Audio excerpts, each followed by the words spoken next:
하나님의 말씀을 보겠습니다. 요한복음 5장 30절에서 40절까지 말씀입니다.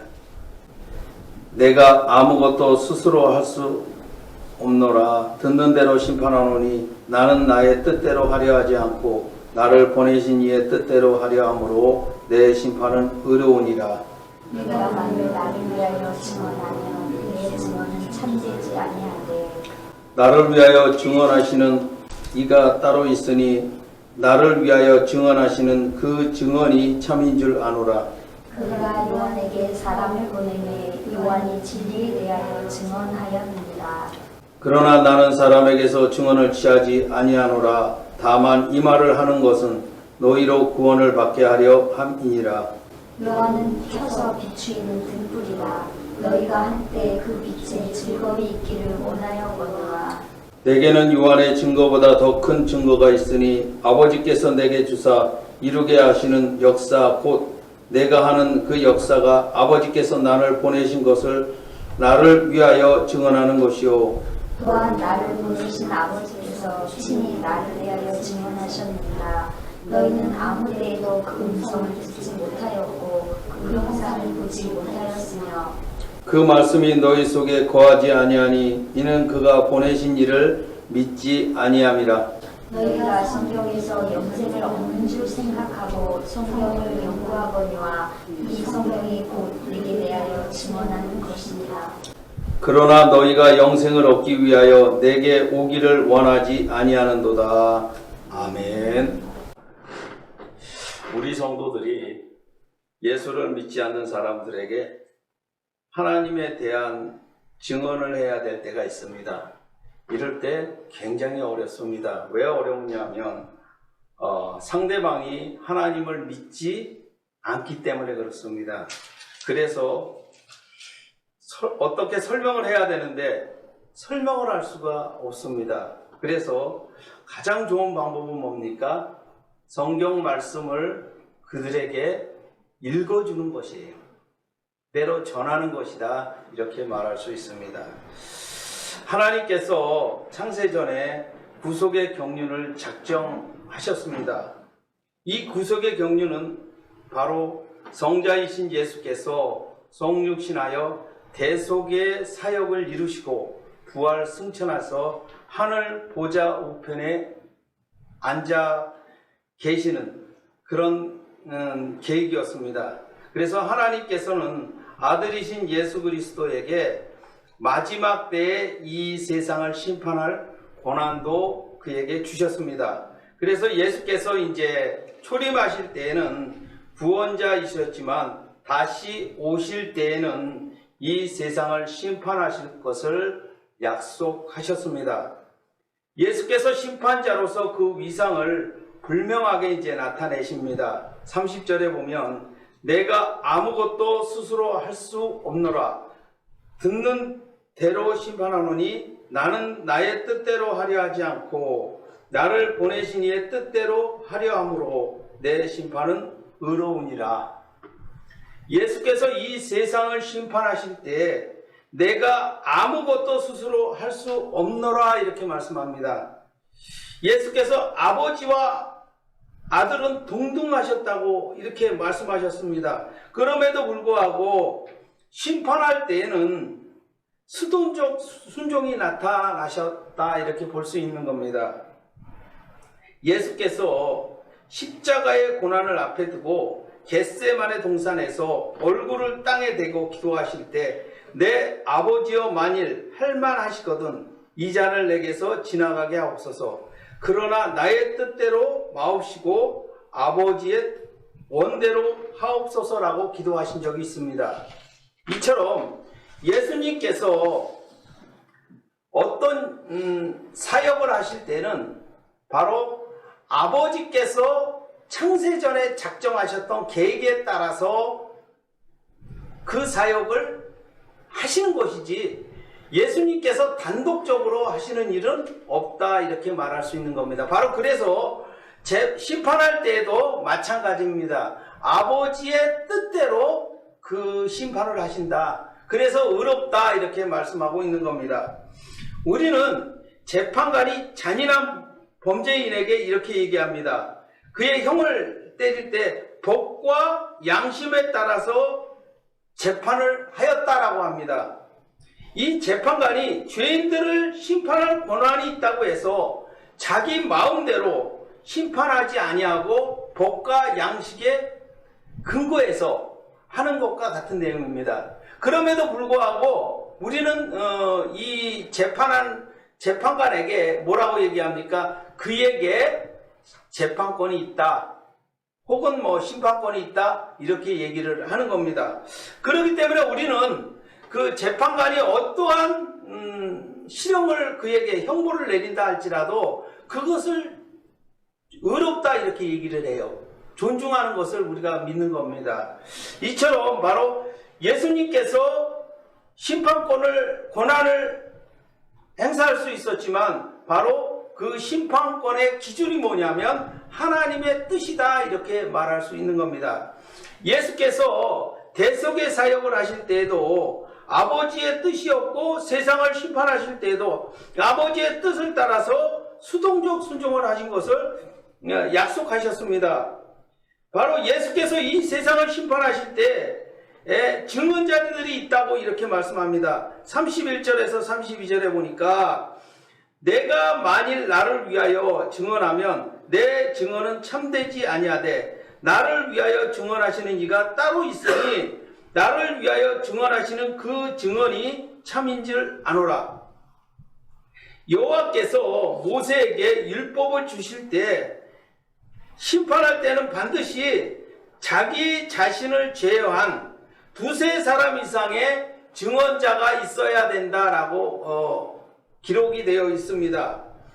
이 심판을 받는 당사자는 자신에 대해서 증언할 수 없는 이유가 여기에 있어요. 그것은 뭐냐면 자기가 죄를 범했어요. 그런데 증언할 때는 어떻게 합니까? 불리한 것은 말하지 않고 유리한 것만 얘기하죠. 그리고 자기에게 불리한 것이 있다면 어떻게 한다고요? 답을 안 하면 돼요. 증언을 하지 않습니다. 그것이 묵부권이라 이렇게 얘기를 하는 거죠. 그러나 이 당사자가 할 수 있는 것이 있어요. 언제 증언을 하냐면 마지막 형벌이 내릴 때에 그때 최후 진술을 합니다. 그때 심판을 할 수 있는 그 재판관에게 선처를 호소하죠. 때로는 뭐 울면서, 때로는 우리가 흔히 말하는 그냥 들어놓아가지고 이렇게 침대에 실려가서 그렇게 얘기하는 거예요. 왜? 이게 바로 최후 진술이기 때문에 그래요. 자기가 반성했다. 자기가 잘못했다. 후회스럽다. 이렇게 얘기하면, 그런 선처를 호소하면 유죄가 무죄로 바뀔 수가 있기 때문에 그렇습니다. 아주 결정적인 거예요. 증언보다 그 당사자가 최후의 진술하는 것은 유죄와 무죄가 판결이 나기 때문에 굉장히 중요한 역할을 하기 때문에 증언자에서 제외되는 것이다 이렇게 얘기할 수 있는 겁니다. 예수께서 증언자는 사람이 아니라 이렇게 말씀합니다. 33절에서 34절에 너희가 요한에게 사람을 보내매 요한이 진리에 대하여 증언하였느니라. 그러나 나는 사람에게서 증언을 취하지 아니하노라. 다만 이 말을 하는 것은 너희로 구원을 받게 하려 함이라. 얼마 전에 유대인들이 요한의 정체를 알아보기 위해서 예루살렘에서 조사단을 보낸 적이 있습니다. 이 요한은 예수께서 세례를 받으시고 올라오실 때에 보고 들었던 사실을 예루살렘에서 온 조사단에게 증언을 합니다. 이 분이 하나님의 아들이시다 라고 증언한 적이 있습니다. 이 세례 요한이 예수에 대하여 하나님의 아들이라고 증언을 하였지만 불완전합니다. 왜 불완전합니까? 사람이기 때문에 그래요. 이 세례 요한이 감옥에 있을 때에 제자들에게 예수의 행적을 듣습니다. 그때 이 세례 요한이 뭐라고 얘기하냐면 그의 제자들을 이제 예수께 보내서 당신이 메시아이십니까? 라고 묻죠. 바로 예수께서 세례를 받으실 때는 하나님의 아들이십니다 라고 증언했던 자가 이게 주변의 그 환경이 바뀌는 거죠. 그래서 뭐라고 얘기하는가? 갑자기 의심이 생기는 겁니다. 그래서 내가 믿었던 하나님의 아들이 아니라 메시아가 아니라 이거 잘못 믿는 거 아니야? 이렇게 생각을 했던 겁니다. 그래서 바로 사람의 증언은 믿을 수가 없다라고 예수님께서 말씀하는 겁니다. 주변 환경과 자타에 의해서 영향을 받기 때문에 그렇습니다. 어떤 사실에 대하여 재판할 때 증언은 가장 가치가 낮은 겁니다. 이 증거 중에서는 뭐가 요새는 굉장히 우위를 차지합니까? 우선시합니까? 그 교통사고를 이렇게 했을 때 블랙박스 카메라가 있습니다. 거기서 영상으로 이렇게 딱 담으면 증언이 필요 없어요. 그냥 그 영상을 보고 판단을 내리기 때문에 그렇습니다. 이 증언이라는 것은 왔다 갔다 해요. 왜? 특별히 증언은 사람이 하는 것이기 때문에 그렇습니다. 우리가 어떤 사실에 대해서 보거나 들었을 때 그것이 정확하다고 말할 수가 없어요. 그리고 시간이 또 지나면 그 기억력이 뭐 석판이나 이런 데 이렇게 새겨놓는 것이 아니고 우리의 기억이 희미해져요. 그러니까 뭐라고 얘기합니까? 뭐 하루만 지나도 잘 기억이 나지 않습니다 라고 얘기를 하면 그냥 뒤집어지는 거예요. 그 증언은 그렇다고 해서 그걸 미중이라고 얘기하지 않아요. 왜? 기억이라는 것이 그렇게 짧은 시간에도 없어지고 또 생기고 그렇기 때문에 그렇습니다. 자, 그래서 예수님께서 나는 사람에게서 증언을 취하지 아니하시겠다 이렇게 말씀하는 내용이기도 합니다. 그러면서 이 세례 요한은 메시아 사역을 준비하는 자다 이렇게 말씀하십니다. 35절에서 36절에 보니까 요한은 켜서 비추는 등불이라 너희가 한때 그 빛에 즐겨 있기를 원하거니와 내게는 요한의 증거보다는 더 큰 증거가 있으니 아버지께서 내게 주사 이루게 하시는 역사 곧 내가 하는 역사가 아버지께서 나를 보내신 것을 나를 증언한 것이요. 이 유대인들은 빛을 등불과 이렇게 같은 그 발광체와 그 빛 자체로 나눕니다. 이 말은 뭐냐면 바로 이런 거죠. 등불과 그 빛 이렇게 나눠요. 그러니까 태양이면 태양과 거기서 나오는 빛 이렇게 두 가지로 나눈다는 겁니다. 그래서 예수님께서 이 유대인들이 생각했던 그 빛에 대한 개념을 둘로 나누어서 생각하고 있기 때문에 그래서 이 세례 요한은 등불이다 이렇게 얘기를 하는 겁니다. 그러면 그냥 등불이라는 거예요. 등불. 그래서 이 등불은 밤의 어둠을 비추는 역할을 합니다. 그러나 예수께서 뭐라고 말씀하시죠? 나는 빛이라 이렇게 말씀하죠. 빛이라. 빛 자체라 이렇게 얘기를 하는 거예요. 발광체가 아니라는 겁니다. 그래서 이 빛이 이 세상에 오셨기 때문에 그 등불의 역할은 마감하였다라고 얘기를 하는 거예요. 그래서 예수님께서 세례 요한을 등불이라 이렇게 얘기를 하는 겁니다. 바로 세례 요한의 역할은 그와 같이 예수 그리스도의 메시아 사역을 여는 그런 그 예비자에 불과한 것이지 그가 메시아는 아니다라고 얘기를 하는 겁니다. 그래서 그 세례 요한의 증언은 그 정도의 역할이지 더 이상의 역할은 아니다라고 얘기하는 겁니다. 그러면서 이제 이렇게 말씀하십니다.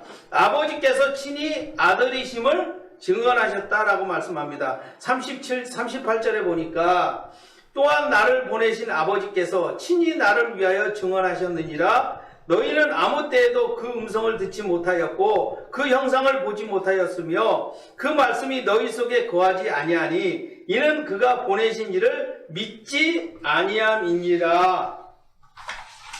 예수께서 하나님의 아들이심을 아버지께서 증언하셨다라고 말씀합니다. 그러나 이 유대인들은 아버지의 음성이나 형상을 듣지도 보지도 못하였기 때문에 바로 예수 그리스도를 믿지 못하였다라고 얘기를 하는 겁니다. 오직 아들이신 예수께서 항상 아버지의 음성을 들었고 그 형상을 보았다라고 얘기를 하는 겁니다. 이 유대인들은 자신들이 선민이라는 자긍심을 가지고 있었습니다. 그러나 이 유대인들이 아들이신 예수 그리스도에게서 아버지의 음성이나 형상을 보지 못한 이유가 거기에 있습니다. 그 말씀이 너희 속에 거하지 아니하니 이는 그가 보내신 이를 믿지 아니하였다라고 말씀합니다. 바로 이 말씀이 너희 속에 거하지 않았기 때문에 그래요. 그러면 이 말씀은 무엇이냐라는 겁니다. 요한복음 1장 1절에 태초에 말씀이 계시니라. 이 말씀이 하나님과 함께 계셨으니 이 말씀은 곧 하나님이시라. 이 유대인 속에 하나님이 거하지 아니하셨기 때문에 그분이 보내신 아들이신 예수 그리스도를 믿지 못하였다라고 얘기를 하는 겁니다. 요한복음 14장 6절에 이런 예가 나옵니다. 빌립이 이르되 주여 아버지를 우리에게 보여주시옵소서 그리하면 족하겠나이다. 예수께서 이르시되 빌립아 내가 이렇게 오래 너희와 함께 있으되 네가 나를 알지 못하였느냐? 나를 본 자는 아버지를 보았거늘 어찌하여 아버지를 보이라 하느냐? 내가 아버지 안에 거하고 아버지는 내 안에 계신 것을 믿지 아니하느냐? 내가 너희에게 이르는 말은 스스로 하는 것이 아니라 아버지께서 내 안에 계셔서 그의 일을 하시는 것이니라. 예수께서 아버지와 아들이 내가 아버지 안에 거하고 아버지는 내 안에 계시는 한 하나님이시라 이렇게 말씀합니다. 그래서 예수께서 너희에게 이르는 말은 스스로 하는 것이 아니라 아버지께서 내 안에 계셔서 그의 일을 하는 것이라 이렇게 교훈하신 내용입니다. 예수께서 하나님의 아들이심을 이렇게 성경은 증언합니다. 39절에서 40절에 너희가 성경에서 영생을 얻은 줄 생각하고 성경을 연구하거니와 이 성경이 곧 내게 대하여 증언하는 것이니라. 그러나 너희가 영생 얻기 위하여 내게 오기를 원하지 아니하는도다. 이 유대인들은 성경을 연구를 많이 한 사람들입니다. 그 이유가 뭐냐면 영생을 얻기 위함이라 이렇게 말씀합니다. 그래서 이 유대인들은 어릴 적에 모세의 오경을 문설주나 손목이나 이마에 기록을 하고 외웠습니다. 자, 우리가 아이를 키울 때 어떡합니까? 그를 띄우기 위해서 냉장고에다가 뭘 붙여요? 냉장고. 또 문에다가 문. 텔레비에다 텔레비전. 이렇게 붙이죠. 자, 냉장고라는 문자를 연구를 했어요. 아이가. 그러면 냉장고를 알 수 있습니까? 모르죠. 문이라는 것을 연구를 했어요. 그럼 그 문이 딱 연상이 됩니까? 안 되죠. 뭐 자동차를 한다고 합시다. 자동차 연구했어요. 그러더니 뭐라 그럽니까? 자동차는 어떻게 된다는 뜻을 가지고 있으니까 자동으로 움직이는 차를 자동차라 얘기하잖아요. 근데 이것이 연상이 됩니까? 안 되죠. 무엇을 봐야 돼요? 냉장고를 봐야 냉장고라는 말이 연결이 됩니다. 그것이 연결이 안 되면은 굉장히 어렵습니다. 그래서 우리가 성경을 볼 때에 문자적인 해석을 해서는 안 되는 이유가 거기에 있어요. 예, 이 성경을 볼 때는 이것은 예수 그리스도의 증언이 기록되어 있는 내용이다라고 얘기를 해야 됩니다. 그래서 성경을 볼 때 구약은 오실 예수 그리스도이고 신약은 오신 예수 그리스도와 다시 오실 예수 그리스도에 대한 증언이 기록되어 있는 내용입니다. 그래서 성경 공부를 요새 많이 해요, 사람들이. 막 요새는 뭐 일반 성도들도 히브리어, 헬라어를 막 공부해서 그거를 막 분석을 하고 막 이렇게 합니다. 그렇게 한다고 구원을 얻습니까? 그건 아니에요. 그러니까 성경을 연구해서 그것이 구원을, 영생을 얻는 것이 아니라 거기에 기록되어 있는 예수 그리스도를 믿어야 구원을 얻는 겁니다. 이 예수 그리스도를 담을 수 있는 문자는 한계가 있어요. 왜 한계가 있냐면 바로 이런 겁니다. 우리가 교리 중에 삼위일체라는 교리가 있어요. 이 교리는 어떤 교리냐면 하나님께서는 하나님의 속성 중에 성부 하나님, 성자 하나님, 성령 하나님이 계시다. 동등하시다. 그러나 한 하나님이시다. 이런 내용입니다. 이게 왜 이해가 가지 않는 이유는 여기에 있는 겁니다. 우리는 지금 현재에 살고 있어요. 현재. 하나님은 과거, 현재, 미래를 초월하신 하나님이에요. 현재에 사는 우리가 하나님을 이해한다는 것은 불가능한 겁니다. 근데 자꾸 이해하려고 해요. 우리의 뜻으로 이해하다 보니까 어떻게 바뀌느냐 하면 이렇게 바뀌는 겁니다. 하나님께서 하나님의 뜻을 따라서 예수 그리스도가 순종하였다. 이런 내용을 이렇게 볼 때는 이렇게 해석이 되는 겁니다. 그러면 예수 그리스도는 하나님보다 열등하다? 이렇게 생각을 하는 거예요. 그래서 결국은 어떻게 가냐면 성부 하나님께서 성자 하나님을 무엇하시기 때문에 그의 좀 하등한 그런 하나님으로 취급을 해버리는 그런 결과를 만들어내는 겁니다. 아니에요. 성부, 성자 하나님은 동등하세요. 예, 하나이십니다. 이것을 잊어버려서는 안 돼요. 그래서 요즘 이단들이 왜 이단이 되었느냐 하면 바로 이런 겁니다. 이 유대인들과 같이 성경을 연구하다가 잘못 연구해서 그런 거예요. 이게 굉장히 무서운 겁니다. 그렇기 때문에 성경은 예수 그리스도의 증언서기 때문에 예수 그리스도를 알아가는 방법 뭐 연구해서 되는 것이 아니라 믿어야 그것이 이해가 가는 겁니다. 그리고 이것이 온전하게 이해하는 단계는 언제냐면 우리가 이 땅에서 죽어서 부활하여야 비로소 이해가 되는 거예요.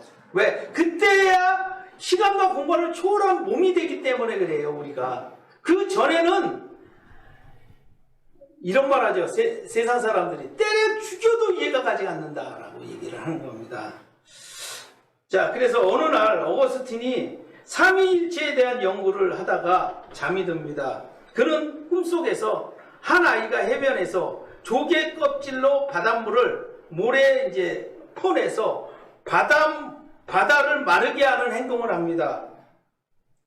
이 장면을 본 어거스틴이 아이에게 어리석다라고 이야기를 합니다. 그때 이 아이가 어거스틴을 조사하면서 이렇게 얘기합니다. 당신이 조그만 지식을 믿고 하나님의 무궁한 신비를 캐내려 하니 그 어리석음이 나의 행위보다 더하다라고 얘기를 합니다. 그렇습니다. 우리가 이 어린아이와 같이 바닷물을 조개를 퍼서 모래로 이렇게 말리는 것은 그래도 가능해요. 영원토록 한다면. 그죠? 그러나 이 아이가 얘기했던 것처럼 하나님에 대한 신비를 알 수 있는 방법은 영원토록 연구를 하고 영원토록 알아본다고 한들 알 수가 없습니다. 그 이유는 단 한 가지예요. 그것은 우리가 부활체가 되어서도 마찬가지예요. 시간과 공간을 초월해도 마찬가지입니다. 그 이유는 바로 하나님은 창조주이시고 우리는 그의 피조물이기 때문에 그래요. 아담이 타락한 이유도 거기에 있어요. 창조주이신 하나님을 인정하지 않았던 겁니다.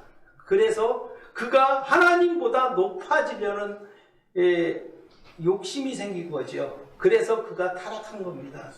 그러니까 우리 인간의 모습은 바로 이런 겁니다. 하나님 위에 우리가 자꾸 앉으려고 하는 그런 못된 버릇이 있어요. 그리고 못된 이 악한 성품들이 있습니다. 그런데 이것은 불가능하다 이렇게 얘기를 하는 겁니다. 우리가 창조주가 되고 하나님이 피조물이 된다면 그거는 가능해요. 그러나 이미 그 일은 이루어진 것이기 때문에 이건 불가능한 일입니다. 그렇기 때문에 바로 우리가 창조주이신 하나님에 대한 무궁한 신발을 펴내지 말고 그를 믿어야 되는 것입니다. 그래야 이해가 오는 겁니다. 이것을 꼭 기억하시기를 바랍니다. 우리 성도들은 유대인들이 창조주이신 하나님에 대하여 연구하고 영생을 얻으려고 시도하였지만 실패하였습니다. 그래서 예수께서 이렇게 말씀합니다. 성육신 하셔서 아버지께서 창세전에 작정하셨던 구속 경륜에 따라서 그 일을 이루어졌다 이렇게 말씀하는 겁니다. 이것이 바로 성경에서 기록되어 있는 증언이라 이렇게 말씀하고 있는 겁니다. 우리가 영생을 얻는 방법은 이렇습니다. 성경이 증언하고 있는 예수 그리스도를 믿어 영생을 얻는 겁니다. 그렇지 않고는 성경을 연구해서 되는 것이 아니라는 것입니다. 성경을 자꾸 연구하다 보면 어떤 결과를 만들어냅니까? 그것은 바로 예수를 박해하고 죽이려는 그런 시도를 하게 되는 겁니다. 바로 이 유대인들이 그렇게 했던 겁니다. 예수님께서 내가 하나님의 아들이다. 하나님과 나는 동등하시다. 이렇게 말씀하셨을 때 이 유대인들이 어떻게 했어요? 그를 박해하고 죽이려고 지금 모략을 꾸미고 있지 않습니까? 그러니까 우리 모두도 마찬가지예요. 자꾸만 우리가 영생을 얻기 위해서 성경을 연구하고 이러다 보면 결국은 어떤 결과를 만들어내냐면 예수를 박해하고 죽이려는 모략을 만들어낼 수밖에 없어요. 왜? 이 영생을 얻는데 예수께서 장애물이 되기 때문에 그래요. 그래서 바로 이 유대인들을 향해서 너희는 이런 방법이 아니다. 하나님이신 예수 그리스도를 믿어라 이렇게 얘기를 하는 겁니다. 그리고 너희 안에 하나님을 모셔라 이렇게 얘기를 하는 거죠. 그래서 결국은 어떻게 됐습니까? 이 제자들과 이 유대인들 중에서 오순절 이후에 성령이 강림하셨고 그 성령을 받음으로 인하여 결국은 영생을 얻게 되는 놀라운 결과를 만들어냈다는 사실입니다. 다시 말합니다. 이 삼위일체 하나님은 아주 신비롭습니다. 성부 하나님께서 창세전에 계획하셨던 구속의 경륜을 예수 그리스도께서 실천하셨고 성령께서 그 예수 그리스도를 믿는 자에게 내주하십니다. 그것을 인치심이라 이렇게 얘기를 합니다. 그렇게 해서 바울이 얘기했던 것처럼 우리가 협력하여 선을 이룬다, 이 말씀은 바로 성삼위 하나님께서 이 모든 일을 이루는 겁니다. 그것이 뭡니까? 바로 우리 모든 인류를 구원하시는 구원의 역사라, 영생을 주기 위한 역사라, 이렇게 말할 수 있습니다. 그러므로 우리는 성경을 볼 때에 항상 기준이 뭡니까? 예수 그리스도에 대한 증언이라는 사실을 염두에 두고 성경을 읽으시기 바랍니다. 그럴 때 우리가 믿음이 생기고 또 이해할 수 있다, 이렇게 말할 수 있습니다. 이것을 꼭 믿는 저와 여러분이 되시기를 바랍니다. 기도하시겠습니다. 하나님 은혜를 진심으로 감사합니다. 주님께서 사랑하여 주시어서 우리가 또 예수에 대하여 증언하시는 그 성경의 말씀을 믿고 우리가 이해하며 영생을 얻는 우리 모두가 될 수 있도록 주님께서 함께하여 주시옵소서. 예수님의 이름으로 기도드립니다. 아멘.